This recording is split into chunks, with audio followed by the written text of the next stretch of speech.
बिस्मिल्लाहिर्रहमानिर्रहीम। अस्सलाम वालेकुम व्यूअर्स। आज हम आपके साथ मटन यखनी की रेसिपी शेयर करने जा रहे हैं। ये कैसे बनती है और इसको बनाने के लिए क्या क्या चीज़ें ज़रूरत है, आए हम आपके साथ शेयर करते हैं।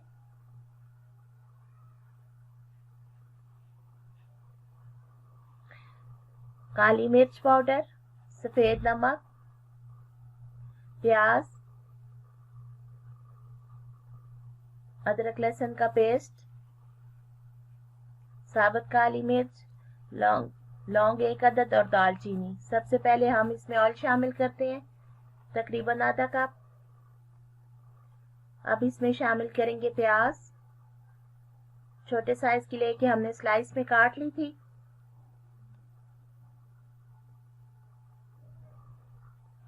अब हम प्याज को सौते करेंगे, इसको बहुत ज्यादा ब्राउन नहीं करेंगे।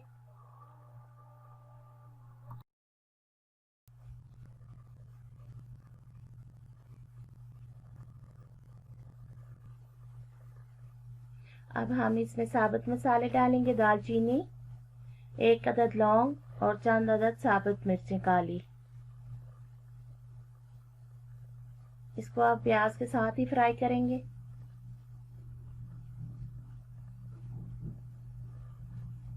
साबुत मसाले डालने से यखनी का टेस्ट दुबाला हो जाता है और बड़े मज़े की यखनी बनती है।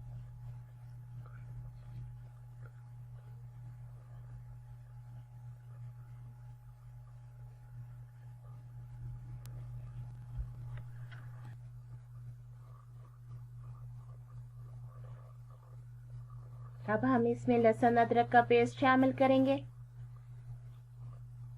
इसको अच्छी तरह फ्राई करेंगे।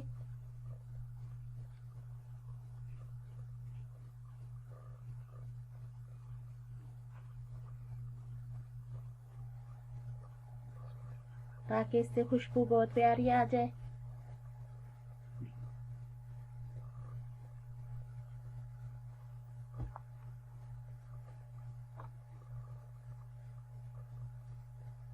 इसको अच्छी तरह फ्राई करने के बाद अब इसमें शामिल करेंगे मटन। 1 किलो हमने लिया है।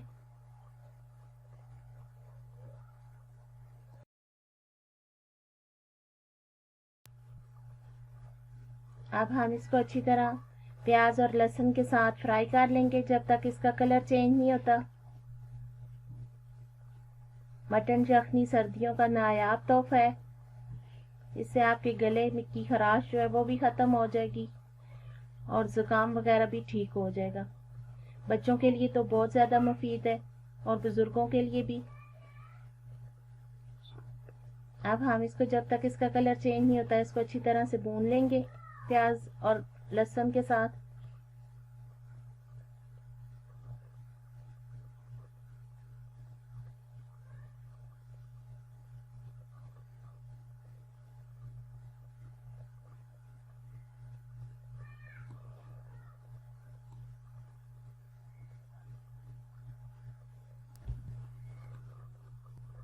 अब इसे शामिल करेंगे अच्छी तरह भूनने के बाद खुश्क धनिया 1 चम्मच,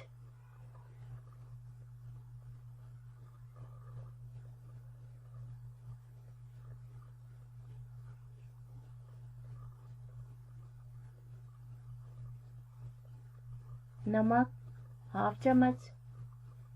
नमक मैं कम डाल रही हूँ, आप अपने हिसाब से भी डाल सकते हैं।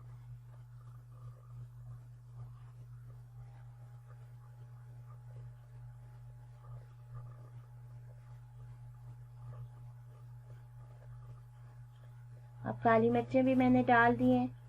इन सब मसालों के साथ गोश्त को अच्छी तरह से भून लेंगे।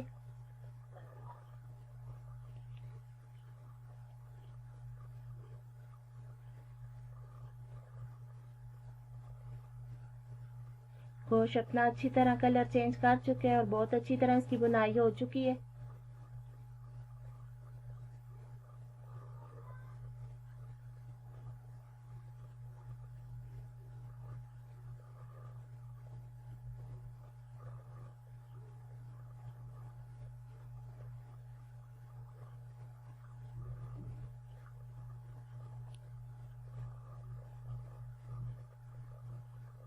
अब मैं इसमें शामिल करूंगी तकरीबन 8 गिलास पानी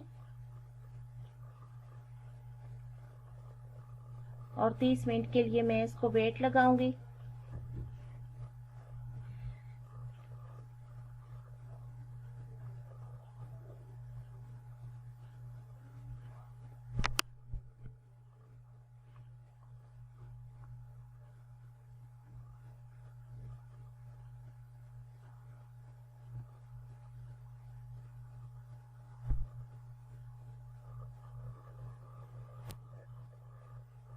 गोश्त बहुत अच्छी तरह से गल चुके हैं और यखनी बहुत अच्छी तैयार हुई है। आप अपने गोश्त के हिसाब से भी कुकर को वेट लगा सकते हैं।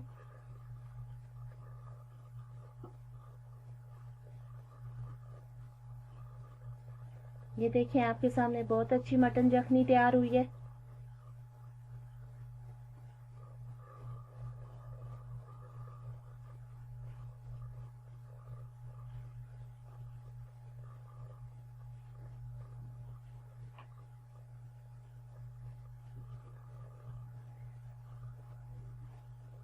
मटन यखनी बहुत अच्छी तैयार हुई है, आपके सामने है।